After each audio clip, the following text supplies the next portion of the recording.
Hello po, Tita Darlene. Hello po, Tita Darlene. Thank you so much po. Good morning mga kalingap, good afternoon, good evening mga kachomkar. It's me, Darlene Vlog. So bago natin simulan ang ating video for today's video, siyempre i-shoutout muna natin si Kuya Val Santos Matuwang, si Ate na Vlog, si Kalingap Rap, ang presidente ng Karipa Birador, si Kuya Noli, Reda TV, Kalingap Chomar, Carla, Tapila. Pakisubscribe po sila mga kalingap at siyempre huwag niyo kalimutan si Darlene Vlog. Thank you po. Alam ko po na ilang araw na tayong nababothered. Isa ako sa bothered, isa ako sa naapektuhan sa mga issue na ito dahil mahal ko ang Chomcar, mahal ko ang Kalingap, mahal ko ang kasamahan, mahal ko ang community natin. So kaya ako naapektuhan dahil nalulungkot ako. So ang sa akin, panawagan na, pwede ba tayong magkaisa ulit? Pwede ba tayong magkaisa muli? Wala nang parinigan, wala nang mga bulong-bulong na yung hahaba pa ng usapan. Nakakahaba kasi ng usapan yung mga bulong-bulong, mga parinigan. Tapos yung mga nakikinig ay lalong nababothered dahil napapaisip sa kakaparinig natin. Pwede ba tama na yung usap-usapan sa mga GC na mga conversation na sa mga issue na ito? Pwede ba ihinto na yun? Sa akin, challenge ko sa araw na ito, i-close ko na ang topic sa issue na ito. Dahil walang patutunguhan kung magpaparinig ako na kunwari may alam ako pero wala pala ako masasabi. Mga ganun. Dahil lalong lalala ang issue. Lalong mahaba ang issue. Ang mga bagay ay pwede pag-usapan. Hindi na naman violente ang bagay na ito eh. Mga miscommunication, mga conversation na pinagkakalat, at mga bagay na mga matagal na nangyari last year, pero nauungkat dahil pinag-uusapan at kung saan-saan pinadala at nangyari na parang napapag-usapan. Pasensya na po kung nagiging emosyonal ako. Dahil sa totoo lang, apektado ako. Dahil mahal ko ang Chomcar. Hindi ba niyo napapansin na si Carl hindi na nagla-live? Sa tingin ko, isa sa rason na hindi siya nagla-live dahil alam natin na madali siya masaktan sa kanyang nakikita, sa kanyang naririnig, sa kanyang nababasa. At kung mag-live siya, alam ko na susugurin ng mga komento na hindi naman siguro basher. Kahit lahat tayo nagmamahal, ang komento natin nga, kahit komento natin ay positibo, ay be strong, andito kami, is minsan yung bang naguguluhan ka kasi sa dami-daming mga komento minsan na nagkakahalo-halo. Di ba nyo naisip yun? Nga pati si Chomar minsan hindi nagla-live. At pati hindi Kalingap ay nai-involve dahil sinusugo ng mga komento na hindi siya Kalingap. Tapos magsasabi tayo na ganito, pwede mo ba gawin ito? May mga panawagan tayo na yung mga tao na yun ay hindi naman sila kasali sa community natin. Di ba natin pwede pag-usapan ito? Madali lang. Mag-create ng Zoom, mag-usap. Nakakamiss yung masaya tayo. Nakakamiss yung lahat natin nakikita is masaya, mga positibo. Nakakamiss yung nakikita nating dalawa sa live na nagkukurutan, nagtatawanan tayo dahil masaya. Ang bagay na ito is gawa lang ng devil para tayo ay mag-away-away. Dapat may magpakumbaba. Kung meron man dapat na maghingi ng sorry, humingi ng sorry. Madali lang humingi ng sorry. Kung tayo may kasalanan at mapagkumbaba, madali lang mag-sorry. Umami ng kasalanan, kung meron bang tao dito na involved na may kasalanan. At matuto rin tayo magpatawad at makinig. Marunong tayo magpakumbaba, marunong tayo makinig, marunong tayo magpatawad. Dahil ang involved dito ay si Carla.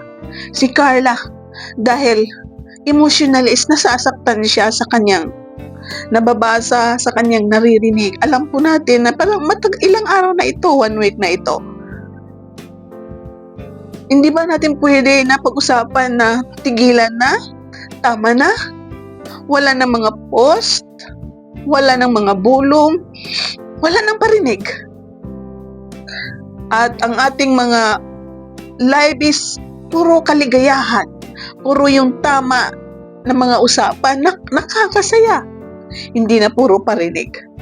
At pupunta tayo sa mga live ng iba is magkukomento tayo, kung ano-ano sinasabi natin, nagtatanong tayo. Pwede tama yung mga tanong, sino ba ito? Alam ko may nag-live na may nabanggit ng mga pangalan. Pwede ba na wag nagdugtungan ang mga ganon na mga komento na kilala namin kung sinong involved, kilala namin kung sinong sisihin? Pwede ba wala na yun? Pwede ba na puro tayo maligaya? Pwede ba na magkaisa tayo muli? Paano naman yung ibang mall, ibang community natatawa dahil iisa tayo, isang community tayo nagsisiraan, nagbabangayan, nagpaparinigan. Masakit yun. Isa tayong viral na community. Legit tayo. Pero ngayon, nangyari sa atin is magkaisa tayo muli, mga kaibigan.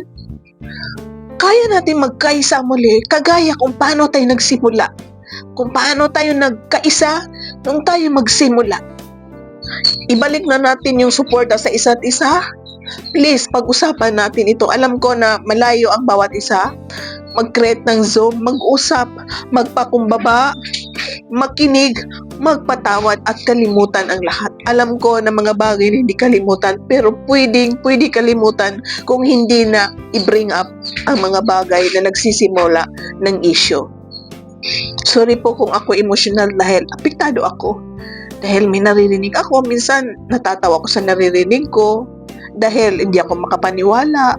Minsan napapaisip ako na napapaniwala ako sa nakikita ko, pero nasasaktan ako dahil namimiss ko yung masaya tayong nagkaisa, masaya tayong nanonood, masaya tayong nagmamaraton, masaya tayong nag-uusap, na wala ng mga usap-usapan sa mga issue na kisyo si ganito, trader si ganito, kisyo si ganito, nasaktan si ganito. Please, tama na po. Dahil para sa akin, last na ito.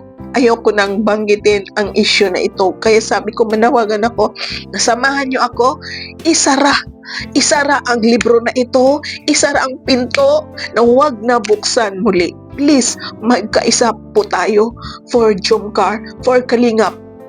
Yung sinabi na one Kalingap, one family, dito natin ipakita ang pagkakaisa ng one Kalingap, one Jomcar. Hindi lahat ay basher.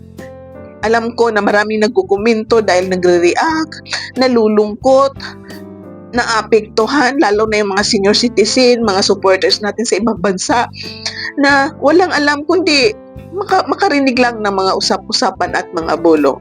Pero kayang-kaya natin i-close ang bagay na ito. Please, pag-usapan natin via Zoom. Ulitin ko muli. Kung mayroon ba dapat humingi ng tawad, magpatawad. Kung mayroon ba humingi, mag-ingi ng tawad, umingi ng tawad, may magpakumbaba, dapat matuto tayong makinig at matuto tayong magpatawad. Andito tayo for Jomcar, for Kalingap. So para matulungan natin ang Jomcar, magkaisa muli tayo. Dahil kawawa ang Jomcar, kawawa si Jomar. Alam po natin na kahit gaano ka-strong si Jomar ay tahimik lang yan, naapektuhan din yan, alam po natin. At si Carla is alam po natin kung gaano siya ka-emotional, kung gaano siya nasasaktan sa mga bagay na kahit kunting bagay minsan mga basher nasasaktan siya. Paano pa ganito na mga tayong magkakasama tayo, iisa tayo dapat, tayo yung nagmamahal sa kanya, tayo pa yung nag-aaway, nagpaparinigan, nagsisiraan. Please, huling-hiling ko po, isara na natin ang libro na ito. Isara na natin, silyuhan na natin, lagyan natin ang packaging tape na sana hindi na mabuksan muli. Okay po, isarahan natin ang pinto para mabalik na yung kaligayahan natin, yung saya natin kung gaano tayo yung bang gaano tayo kasaya, nagmamaraton, marinig natin yung 1 million, makita natin yung mag-agom kung gaano sila masaya sa mga content, nagpapasalamat sa ating lahat, nakangiti sila, at makita natin sila muli na nagla-live, na nakangiti, na masaya. Pwede ba yun mga kalingap? Pwede ba yun mga ka-Jomcar? Pwede ba yun? Natuldukan ngayon ang lahat? Tulugan natin ngayon ng lahat. Wala na mga tanong sa messenger.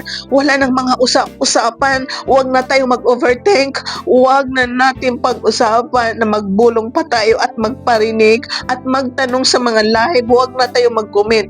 Please, parang awat nyo na. For Carla's health. Tama na po. Tama na po. Tama na po. So tama na po. Thank you po. Thank you po sa participation. Thank you po sa pag-unawa at pagsali itong rally na ito. Masasabi ko it's a rally to close this issue and stop na po. Thank you Lord. Thank you Lord. Thank you everyone. Thank you everyone. So please, walang komento dito na magme-mention kayo ng mga pangalan na si ganito. Please, wala na po. Let's be one, comment, I pray, thank you Lord. Yes Lord. Please, huwag na kayo magkomento na mga mention ng mga any name na mga tao. Please, please, please. Magkaisa tayo for Carla's mental health, for Jomcar, for Kalingap. Thank you so much po sa nakikinig. Thank you so much po. And hindi ko nadudugtungan at kung ano ba. Please, paki-like at panoorin po ninyo mga vlog ni Kalinga Prab, Jomcar at Carla Tapia. Thank you po sa suporta. I love you all. Pasensya na po kung ako emotional dahil ganito rin din po ako. Naiyak ako dahil nalulungkot ako. I love you all. I love you all. I love Jomcar. I love Kalingap. I love all my supporters. I love you all. God bless you and see you around in my next video. Bye-bye. God bless.